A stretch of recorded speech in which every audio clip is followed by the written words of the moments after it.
Nəfəsin canlı yayımda nəfəsi kəsildi. Mən istəyirəm ki, ayda 5000 manat maaş alan kişi mənə elçi düşsün. Niyə 5000 manat maaş alan sənə elçi düşməlidir, sənin kimi yoluğa? Salam dəyərli dostlar, xoş gördük. Videonu axıra qədər izləyin, sonra fikirlərinizi yazın zəhmət olmasa. A-Class dondurmaları, keyfiyyətə önəm verənlər üçün. Aşağıda gördüyünüz mənim WhatsApp nömrəmdir. Biz Çindəki fabriklərdən, zavodlardan istədiyiniz malları topdan şəkildə alıb sizə gətirə bilərik. Yəni ucuz qiymətə. Rusiyaya da çatdırılma eləyirik. Sadəcə WhatsApp nömrəmlə əlaqə saxlayın. 24 saat WhatsApp nömrəm sizin xidmətinizdədir. Yazın, gözləyirəm. Sevinç Ağaşirinova adlı xanım deyib ki, bilməm, tanınmış şəxsdir yəqin ki, bunun sözünü önəmsəyib belə gündəmə gətiriblər. Deyib ki, günə 20 manat qazanan kişi sevməməli, evlənməməlidir. Onda sənin də heç bir işin gücün yoxdursa, sən də ərə getməməlisən, sevməməlisən. Çünki nəyə görə? Bərabərlikdən danışırsınız, qadın-kişi bərabərliyi. Sənin də canın çıxmalıdır. Kişi ilə eyni maaşı qazanmalısan, eyni xərcləri eləməlisən evdə.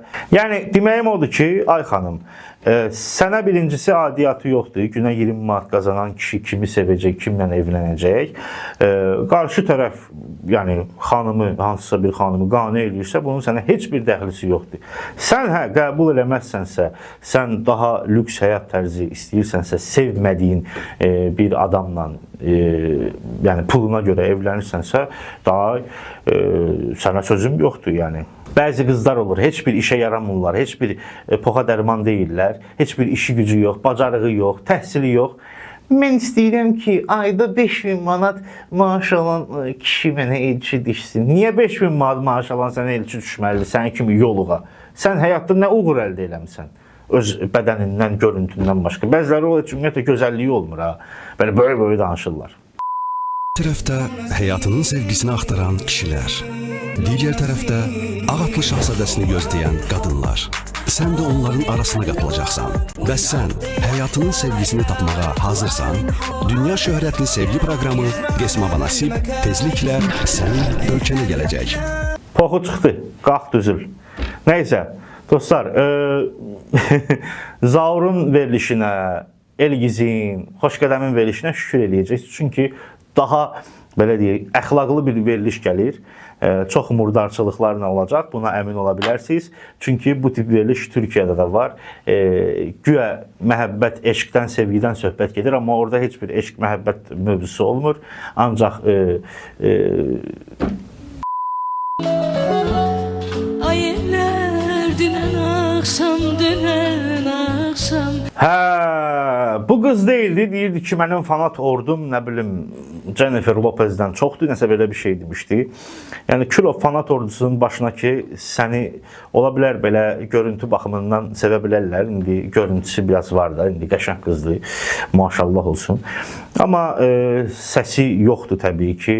Yəni, belə hallar ola bilər, hansısa müğənninin nəysə bir xəstəliyi ola bilər, nəysə bir problemi ola bilər.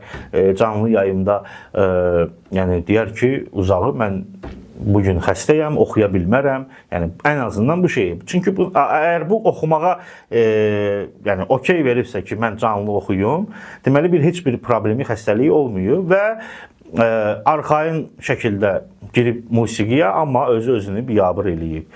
Yəni hal-hazırda show biznes bu tiplərin əlindədir, əziz dostlar. Canlı yayımda xoruz buraxanların, nəysə, nəfəsin canlı yayımda nəfəsi kəsildi demək olar bu videoya. Sol ayağınızın topuqdan az bir qarış yuxarısına bu gördüyünüz rulini mütləq çəkin. Hansı iş arxası ilə gedərsinizsə 40 kilitli qapılarınız üzərinizdə həmən açıq olacaq inşallah. Bu nədir ki? Bax, belə şeylər paylaşırlar son zamanlar sosial şəbəkələrdə. Nə bilim, barmağımın arasında nə bilim, limon qoysan, filan işin düzələcək. Şeyin $100 üstünə darçın töksən, işin düzələcək. Çoxsunu sizə göstərmirəm, çox belə iyrənc şeylərdir. Nə bilim, ayağıma F1 neydi bu? 40 kilitli qapılarınız. Yox, F yuxarı. F12 nə bilim nəsə zilzibil yazsan işin düzələcək. Boş-boş şeylərdir dostlar. Boş-boş şeylərdir. Belə şeylərə inanmayın. İnananları qınayıram. Hətta onlara yaxşı gözlə baxmıram. Nəysə dostlar, bugünlük bu qədər. Özünüzə yaxşı baxın. Görüşərik. Hələlik.